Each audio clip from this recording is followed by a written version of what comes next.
আলোর উৎসবে এবার আপনাদের নিয়ে যাব তারাপীঠে এবং তারাপীঠে গতকাল থেকে আপনাদের দেখাচ্ছি সন্ধ্যারতি। তার আগের দিন ছিল যজ্ঞ হয়, হোমযজ্ঞ, গতকালও হোমযজ্ঞ হয় এবং সকাল থেকেও প্রচুর মানুষ তারাপীঠ মন্দিরে ভিড় জমিয়েছেন কারণ পুজো দেওয়ার জন্য এবং রীতি মেনেই তারাপীঠে পুজো হচ্ছে এবং তারাপীঠে তারা মাকে কালী রূপে পুজো করা হয় এই কালী পুজোতে। সরাসরি চলে যাব, অক্ষয় ধীবর রয়েছে আমার সঙ্গে, অক্ষয়ের সঙ্গে কথা বলবো। অক্ষয়, আমরা গতকাল পর্যন্ত দেখেছিলাম নিশি পুজো, সন্ধ্যা আরতি, হোমযজ্ঞ হয়েছিল, তার আগে সেই সমস্ত ছবি আমাদের দর্শকদের দেখেছি। সকাল থেকে, আজ সকাল থেকে কি কি নিয়ম রয়েছে পুজোর?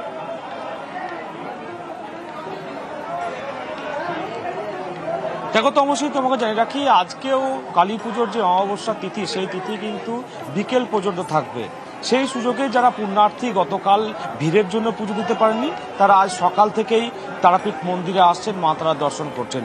তন্ত্রপীঠ এই তারাপীঠে সাধক বামদেব যেমন তন্ত্র সাধনা করে মা তারার সিদ্ধি লাভ পেয়েছিল এবং সেই কারণেই কালী পুজোতে কিন্তু মা তারাকে কালী রূপে পুজো করা হয়। এই মুহূর্তে আমাদের সাথে আছে তারাপীঠ মন্দির কমিটির সভাপতি তারময় মুখোপাধ্যায়। একটু জেনে নেবো, আজকে তো দ্বিতীয় দিনেও দেখা যাচ্ছে যে প্রচুর পুণ্যার্থীদের ভিড়, আজকে কি কি নিয়মে পুজো করা হচ্ছে মাকে? এখন হচ্ছে আজকে মূলত ভিড়ের কারণ হচ্ছে কারণ অমাবস্যা এখনো শেষ হয়নি, বিকেল 4:25 পর্যন্ত কিন্তু অমাবস্যা আছে। তাই কালকে যে মানুষগুলো দর্শন করতে পারেনি তারা কিন্তু আজকে মাকে দর্শন করছে। আর তারাপীঠের বিশেষত একটা ইতিহাস আছে কি, যে সাধক বামদেব যিনি বামদেব ছিলেন, তিনি কি করেছিলেন যে কালী পুজোর রাত্রে এখানকার তারা মাকে পুজো করে তিনি কিন্তু উদয়পুর দেখুরে গিয়েছিলেন কালী মায়ের সাধনা করতে, পুজো দিতে। সেই চিরাচরিত প্রথা অনুযায়ী আজকে সেবায়ত বাড়ির প্রতিটি সদস্য আজকে কিন্তু উদয়পুর দেখুরাতে ভিড় করবে এবং তাদের পারিবারিক পুজো নিয়ে এবং সেখানে সারা দিন কাটিয়ে এবং কেউ অন্ন নেন না আজকের দিনে সারাদিন, এবং সেই বিকেলবেলা সন্ধ্যার সময় কিন্তু ফিরে আসে। সেই প্রথা এখনও চলছে, কারণ তখন একটাই শ্মশান ছিল, দেখুরিয়া, উদয়পুর, মুন্ডমাইতলা, তারাপীঠ মিলে। তাই সেই চিরাচরিত সমস্ত সেবায়ত মাকে প্রণাম করে কিন্তু সব উদয়পুরের উদ্দেশ্যে সব যাত্রা শুরু করেছে। আর আজকে যেমন মায়ের মধ্যাহ্ন যেমন ভোগ হয়, মধ্যাহ্ন ভোগে মায়ের যা যা ভোগের উপকরণ সমস্ত কিছু থাকছে। আর যেহেতু অমাবস্যা আছে, কারণ সারা ভারতবর্ষ থেকে তারাপীঠের লোক এসছে, তারা কিন্তু আজকে বলতে পারেন সকাল থেকেই প্রচুর মানুষ, ভোর 5টা থেকে প্রচুর মানুষ পুজো দিচ্ছেন এবং এখনও দীর্ঘ লাইন পড়ে আছে তারাপীঠ।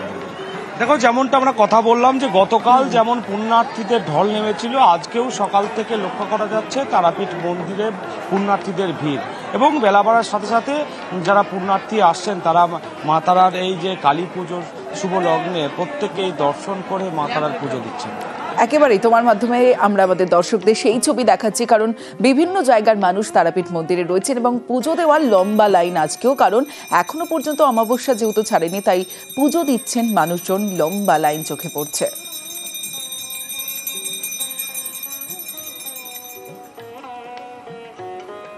এবার আলোর উৎসবে চলে যাব বাগদাতে। বাগদা একাদশ ক্লাবের পুজো 37 বছরে পা দিল এই পুজো। থাইল্যান্ডের বৌদ্ধ মন্দিরের আদলে তৈরি হয়েছে মণ্ডপ, আর এই মণ্ডপে কতটা সাড়া মিলছে সরাসরি চলে যাব। অনিরুদ্ধ কীর্তনিয়া রয়েছে আমার সঙ্গে। অনিরুদ্ধ, থাইল্যান্ডের বৌদ্ধ মন্দির দেখতে মানুষজন কেমন আসছেন?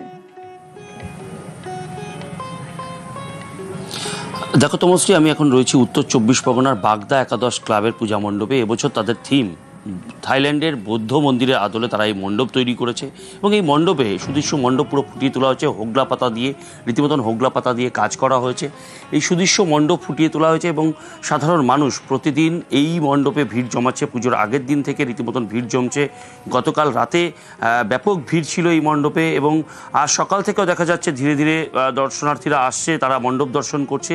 আমি ক্লাব কর্তারা রয়েছে, ক্লাব কর্তাদের কাছে যাব যে তারা এই যে মণ্ডপ তৈরি করেছে, শ্যামা মায়ের আরাধনায় ব্রতী হয়েছে, তাদের এই মণ্ডপের কেমন সাড়া মিলছে? আপনাদের মণ্ডপে কেমন সাড়া? আমাদের মণ্ডপে ব্যাপক সাড়া, অর্থাৎ অনিরুদ্ধ বোঝাই যাচ্ছে যে খুব ভালো সাড়া মিলছে তাদের পুজো এবং সেই পুজোর ছবি আমরা দেখাচ্ছি। থাইল্যান্ডের বৌদ্ধ মন্দিরের আদলে তৈরি করা হয়েছে বাগদা একাদশ ক্লাবের পুজো।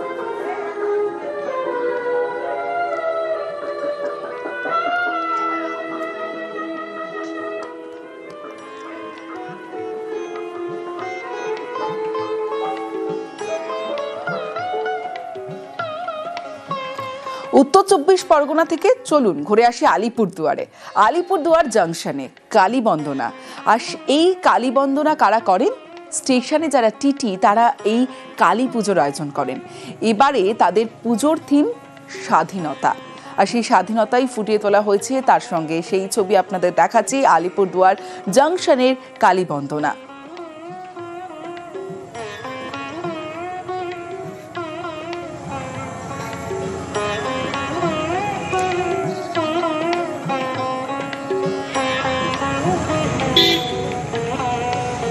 আলিপুরদুয়ার জংশনের ছবি দেখাচ্ছি ঘরে বসেই নিউজ 18 বাংলায়। আপনারা বিভিন্ন জেলার ছবি দেখতে পাচ্ছেন, রাজ্য জুড়ে কালী বন্দনা এবং বিভিন্ন সতীপীঠ শক্তিপীঠের ছবি যেমন দেখাচ্ছি, বিভিন্ন বারোয়ারি থেকে বনেদি বাড়ি প্রত্যেকটা পুজো আমরা তুলে ধরছি নিউজ 18 বাংলায়। তাই ঘরে বসেই আপনারা বিভিন্ন জেলার পুজো আপনারা দেখছেন।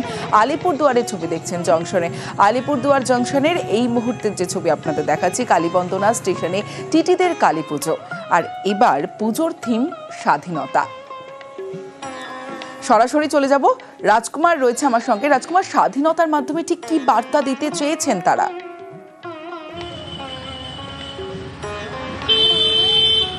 দেখো তমশ্রী, এই যে কালী পুজো, এই আলিপুরদুয়ার জেলার এই কালী পুজো কিন্তু একটি অত্যন্ত উল্লেখযোগ্য কালী পুজোর মধ্যে বেশ নামকরা। উদ্যোক্তারা এখানে বার্তা দিতে চেয়েছেন যে স্বাধীনতা, অর্থাৎ এখানে বিভিন্ন একেবারে যে পাখির যে বাসা আছে তাদেরকে পাখিদেরকে মুক্ত করার যে একটা চিন্তাভাবনা, পাখিদের আবদ্ধ করার না চিন্তাভাবনা এবং পরিবেশ বান্ধব, তারা কিন্তু এই যে পুজো মণ্ডপ করেছে সমস্তটাই কিন্তু পরিবেশ বান্ধব। বাঁশ, কাঠ এবং যে মাটির হাড়ি এই সমস্ত দিয়ে পুজো মণ্ডপ সাজানো হয়েছে। মুক্ত স্বাধীনতা এবং স্বাধীন চেতা যে মনোভাবনা সেইটা প্রকাশ করার জন্যই কিন্তু তাদের এই পুজো মণ্ডপ। জেলাতে কিন্তু এই পুজো মণ্ডপ বেশ আকর্ষণীয় হয়েছে এবং বেশ সুনাম করেছে। দুদিন কিন্তু এই পুজো মণ্ডপে একেবারে সকলের ভিড় উপচে পড়েছে। বেশ,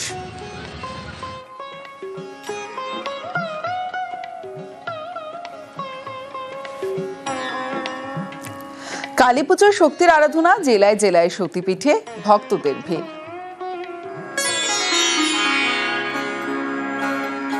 সতীপীঠ, সতীর দেহের বিভিন্ন অংশ বিভিন্ন জায়গায় পড়ে তৈরি হয়েছে পীঠ। সব মিলিয়ে 51টা। রাজ্যের নানা জেলাতেও রয়েছে সতীপীঠ।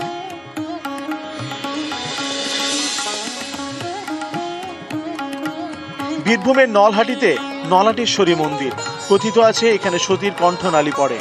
কালী পুজো এখানে দিনভর পুজো, নানা আয়োজন, সারা রাত খোলা গর্ভগৃহের দরজা।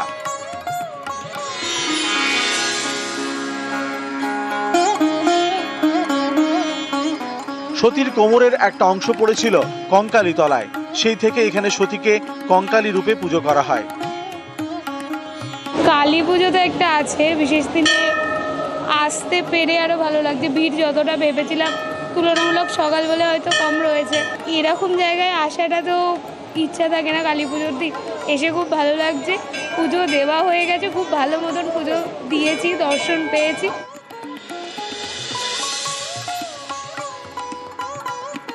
পূর্ব মেদিনীপুরের তমলুকেও রয়েছে সতীপীঠ। এখানে পড়ে সতীর বাঁ পায়ের গোড়ালি, তৈরি হয় বর্গভীমা মন্দির। আজকে যেহেতু দীপান্বিতা কালী পুজো, তো বহু দূর দূরান্ত থেকে ভক্তরা এসেছেন মায়ের কাছে পুজো পাঠ করতে, পুজো পুষ্পাঞ্জলি দেওয়ার জন্য। মায়ের কাছে এসে মায়ের কাছে পূজা পুষ্পাঞ্জলি দিয়ে তারা মনের কামনা বাসনা জানিয়ে যাচ্ছে।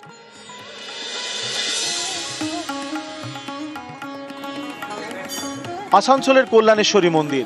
এই মন্দিরে ইতিহাসের গন্ধ। জনশ্রুতি, রাজা বল্লাল সেনের কুলদেবী ছিলেন শ্যামারূপা। রাজার মেয়ের সঙ্গে কাশীপুরের রাজা কল্যাণী প্রসাদের বিয়ে হয়। শ্যামারূপাকে যৌতুক হিসেবে পান কল্যাণীর রাজা। বাড়ি ফেরার পথে রাজা পথ হারান। একটি গাছের নিচে রাখেন শ্যামারূপাকে। সেখানেই গড়ে উঠেছে কল্যাণেশ্বরী মন্দির। রাজা কল্যাণী প্রসাদ থেকে কল্যাণেশ্বরী মন্দির। শ্যামারূপার মূর্তি রূপোর তৈরি। পুজো হয় মন্দিরের গর্ভগৃহে। দিনে হয় সন্ধ্যারতি। এই মন্দিরকে বলা হয় সিদ্ধপীঠ। নিউজ 18 বাংলা। কালী পূজার শব্দবাজির রমনামা কলকাতায় যথেচ্ছ ফেটেছে শব্দবাজি। শব্দবাজির রমনামায় নাজেহাল মানুষ।